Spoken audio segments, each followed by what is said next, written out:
Good morning to all of you. Today I am going to continue the last topic resins. ठीक है, resins हमने last class में start कर दिया था, हमने उसका इंट्रोडक्शन वाला पार्ट कर लिया है एंड अकरेंस एंड डिस्ट्रीब्यूशन भी पढ़ लिया है। तो आज हम लोग देखेंगे उसके आगे classification, isolation and identification test as well as their application. ठीक है,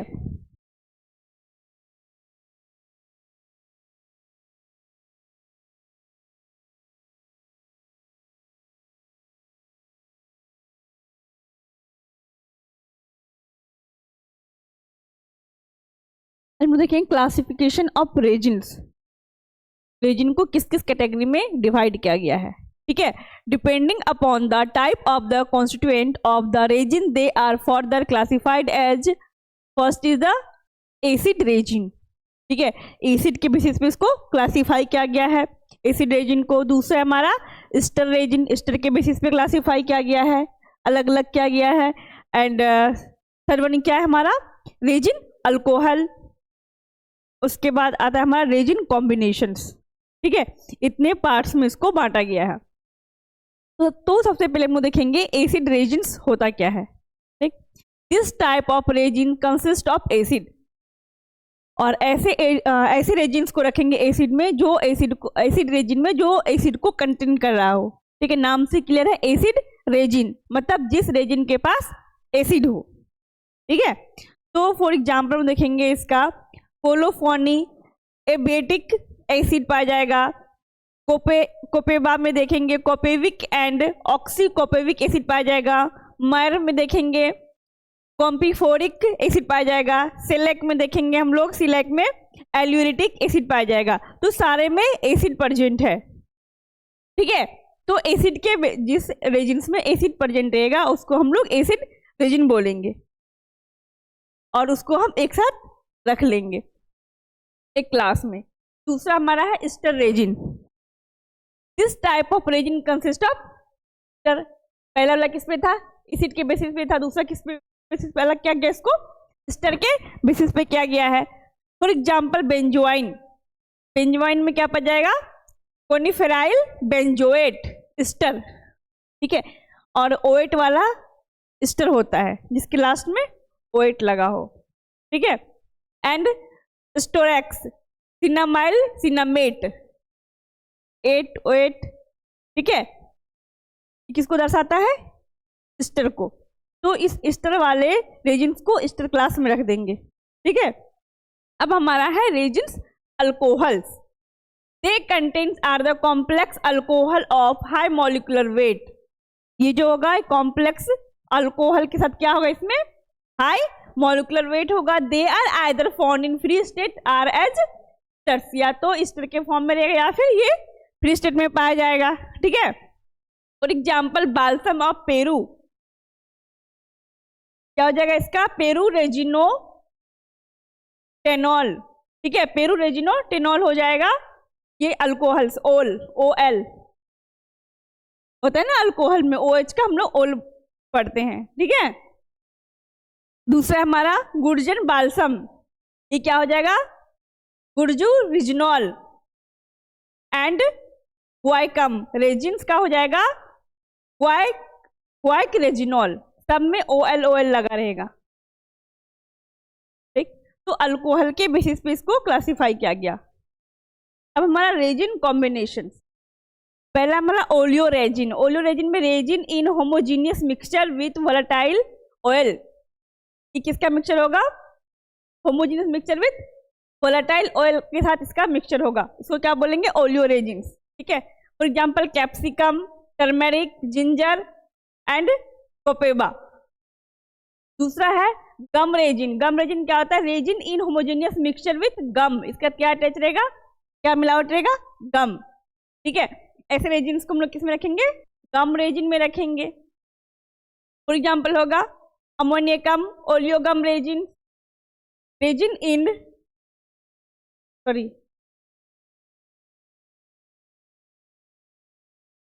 उसके बाद हमारा balsam resin, resin in combination with aromatic acid. ठीक है, जिस रेजिन के में एरोमेटिक एसिड का कॉम्बिनेशन होगा उसको हम लोग क्या बोलेंगे बाल्सम रेजिन। इसमें गम का रहेगा कॉम्बिनेशन गम रेजिन। ठीक है, जिसमें वोलेटाइल ऑयल का रहेगा उसको क्या बोलेंगे, ओलियो रेजिन्स। ठीक है, तो बाल्सम ऑफ रेजिन में देखेंगे इसका कॉम्बिनेशन किसका रहेगा, एरोमेटिक एसिड का कॉम्बिनेशन होगा, like cinnamic acid, benzoic acid, for example tolu balsam, Peru balsam and storax benzoin. ठीक है, अब हमारा है ग्लाइकोरेजिन्स। ग्लाइकोरेजिन्स क्या होता है, resin in combination with sugar by glycosylations. ठीक है, तो किसके साथ रहेगा इसमें कॉम्बिनेशन, शुगर के साथ। फॉर एग्जांपल हो जाएगा जलाप एंड इपोमोए। ठीक है, इपोमोए। ये तो हमारा हो गया क्लासिफिकेशन, किस किस बेसिस पे हमने देखा, पहले देखा हमने एसिड एंड अल्कोहल के बेसिस पे। ठीक है, कॉम्बिनेशन वाले हमने क्या क्या देखा, वोलेटाइल ऑयल के साथ कॉम्बिनेशन को देखा तो हमने बोला ओलियो रेजिन कैटेगरी, एंड जिस रेजिन्स में गम का कॉम्बिनेशन था उसको क्या बोला हमने, गम रेजिन्स। एंड बाल्सम वाले में क्या देखा हमने, एरोमेटिक एसिड का कॉम्बिनेशन था, एंड ग्लाइकोरेजिन्स में क्या था, शुगर का कॉम्बिनेशन था। ठीक है, अब हम लोग देखेंगे इसका आइसोलेशन ऑफ रेजिन। रेजिन को हम लोग आइसोलेट कैसे करेंगे, अलग कैसे करेंगे। तो फार्मास्यूटिकल्स रेजिन्स जो है are obtain from the plant and animals by any of this method. किसी जो हमारा मेथड दिया हुआ है इसमें से किसी भी मेथड से हम लोग इसको ऑब्टेन कर सकते हैं, आइसोलेट कर सकते हैं रेजिन्स को। ठीक है, पहला है एक्सट्रैक्शन विथ अल्कोहल, अल्कोहल के साथ हम एक्सट्रैक्ट करेंगे, एंड प्रिसिपिटेशन विथ वाटर। ठीक है, फॉर एग्जांपल हो गया जलाप, पोडोफाइलम एंड इपोमोए। ठीक, एक्सट्रैक्शन तो आप लोगों ने बहुत बार सुना होगा, मैंने बताया एक्सट्रैक्ट मतलब या तो वाटर के थ्रू कर देंगे या सॉल्युबल हो जाए ड्रग, उसमें जो भी सॉल्युबल होने वाला रहेगा। ठीक है, या ऑर्गेनिक सॉल्वेंट को लेके करेंगे जिसको हाइड्रोकेमिकल ऑर्गेनिक सॉल्वेंट में सॉल्युबल होगा, हम उसको ऑर्गेनिक सॉल्वेंट के थ्रू एक्सट्रैक्ट करेंगे। ठीक है, एक्सट्रैक्शन का भी बहुत सारा प्रोसेस होता है, डायरेक्ट करेंगे हम लोग पानी में भिगो के करते मैसरेशन प्रोसेस हो जाएगा, कि हम इक्विपमेंट को यूज करके कर रहे हैं तो सॉक्सलेट एपेटस हो गया। ठीक है, परकुलेशन मेथड होता है, by distillation for separation of oil. Distillation process के थ्रू भी करते थे, हमको ऑयल को सेपरेट आउट करना रहेगा तो कौन से प्रोसेस से करेंगे, डिस्टिलेशन वाले से करेंगे। इसे हो गया कोपोएबा, कोलोफोनी। यदि ये सब हमारा रेजिन्स है और ऑयल टाइप का है तो हम लोग किसके करेंगे, डिस्टिलेशन वाले से करेंगे। By heating the plant part को बहुत ज़्यादा हीट करते हैं तो उससे भी कभी कभी देखते हैं कुछ झाग जैसा बाहर निकलने लगता है, ठीक, गर्म होता है तो वहां से भी रेजिन्स हम लोग कलेक्ट कर सकते हैं। ठीक है, फॉर एग्जाम्पल इसका हो जाएगा guaiacum, and as plant exudated by incisions. मतलब हम लोग क्या करते हैं, कटवट लगा के जो हम लोग निकालते हैं। ठीक है, रबर वगैरह का हो गया, रबर प्लांट में कट लगाया जाता है ना, जैसे यदि हमें रेजिन चाहिए तो प्लांट में कट लगाते हैं, उसका जो लिक्विड बाहर आता है वो फिर क्या होता है, लिक्विड सेमी सॉलिड में बन जाता है, फिर वहां कलेक्ट कर लेते हैं। इसे हो गया मायर, हो गया एस्फोटिडा, हींग। ठीक है, ऐसे ही कलेक्ट किया जाता है इंसिजन प्रोसेस से। बाल्सम्स बाय प्रोसेसिंग द क्रस्टेशंस, सिलेक्ट। अब हम देखेंगे इसका टेस्ट को, देखेंगे कैसे हम लोग टेस्ट को करते हैं। टेस्ट परफॉर्म करके हम लोग कैसे पता करेंगे कि हमारा जो रेजिन्स है वो रियल या फिर आर्टिफिशियल में मिलावट किया गया, अडल्ट्रेशन किया गया है। ठीक है, तो अब जैसा से चेक करेंगे सॉल्युबिलिटी के बेसिस पे। Resins are soluble in organic solvent, मतलब पानी में ये डिजॉल्व नहीं होगा, बस डिजॉल्व होगा ऑर्गेनिक सॉल्वेंट में होगा, like alcohol, ether, chloroform, acetone. Insoluble in water, यदि ऑर्गेनिक सॉल्वेंट में हमारा रेजिन सॉल्युबल हो जाता है दैट मीन्स वो प्योर रेजिन्स, और ये वाटर में डिजॉल्व नहीं होगा, insoluble in water. If it dissolve in alcohol but not in water it may be a resin, तो ये रेजिन हो सकता है। ठीक है, दूसरा हमारा है टर्बिडिटी या फिर प्रिसिपिटेशन टेस्ट।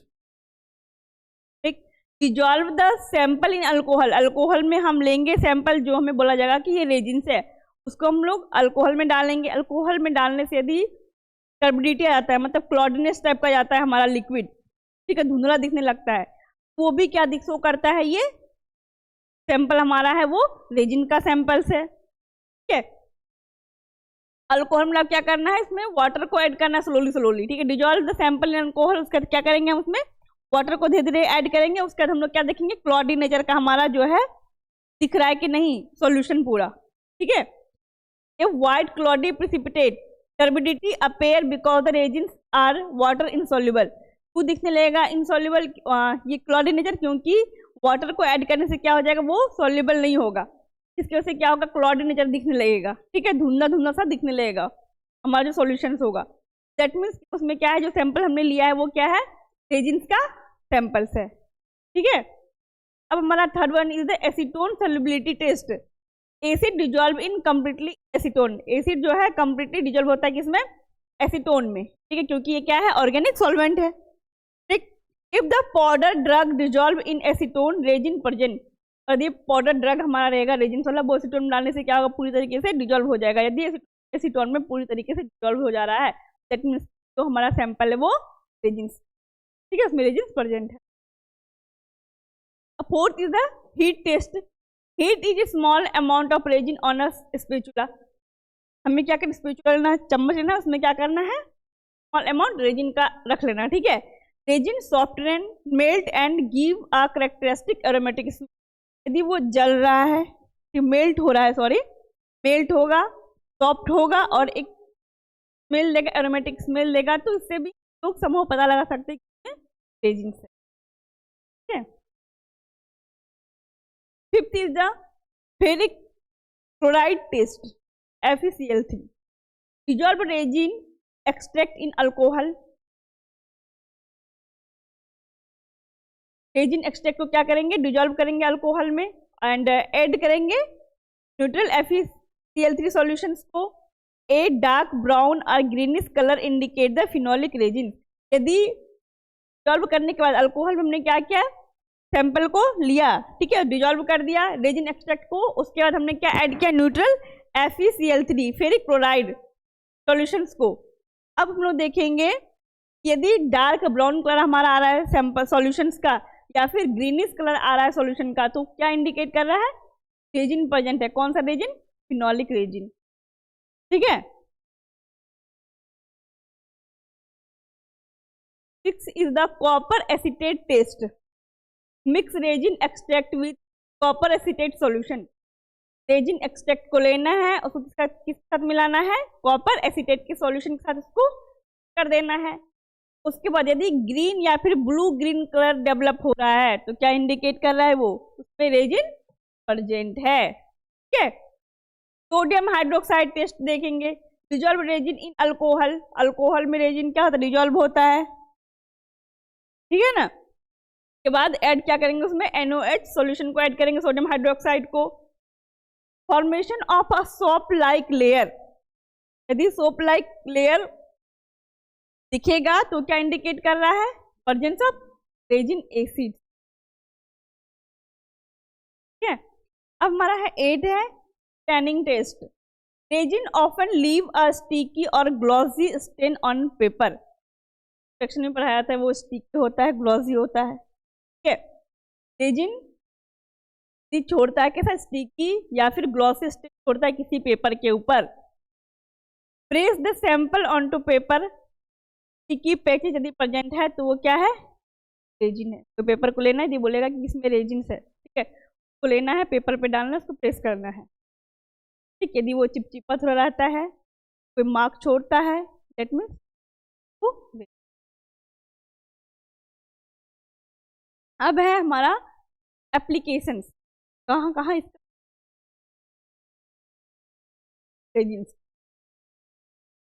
सबसे पहला है हमारा the pharmaceutical application of the resins का है पहला एस्फोटिडा हिंग, तो हम लोग खाने में यूज एक प्रॉपर डाइजेशन पूरा अमाउंट डाइवर्ट किया जाता है दाल सब्जी। Asafoetida is used as carminative expectorant antispasmodic and laxative की तरह यूज किया जाता है,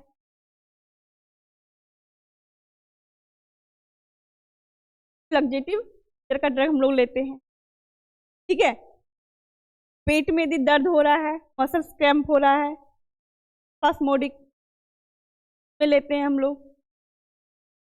एक्सपेक्टोरेंट की तरह यूज करते हैं और उसमें टिश्यूज मसल्स को कॉन्टेक्ट करने के लिए, सॉरी एक्सपेक्टोरेंट मतलब हाँ एक्सपेल कराने के लिए। हमारा है Peru balsam. Peru balsam is use as parasiticide, ठीक है। इन और ये होगा मतलब पैरासाइट्स को हटाने के लिए, मारने के लिए भी यूज करते हैं। स्किन कैटार्स में, डायरिया में, अल्सर थेरेपेटी में एज लोकल प्रोटेक्टेंट की तरह इसको यूज करते हैं। Tolu balsam, balsam of tolu is use as an expectorant. ये भी टोलू बाल्सम मतलब ये भी तो रेजिन, जितना भी ये रेजिन का टाइप है, ठीक है, कहाँ कहाँ से हमें मिलता है, कैप्सिकम से, टोलू बाल्सम से, पेरू बाल्सम से, तो सबका इसका भी क्या किसी तरह का एक्सपेक्टोरेंट कैसा काम करेगा, जैसे एस्फोटिडा काम करता है, हिंग काम करता है, स्टिमुलेंट कराएगा ये, एंड एंटीसेप्टिक की तरह भी ये काम करता है, ठीक है। Capsicum, capsicum has been use externally as stimulant, counter irritant में करते हैं। Jalap, jalap can stimulate the intestinal secretion, intestinal secretion करता है जलाब रेजिन्स जो होगा, and it act as laxative.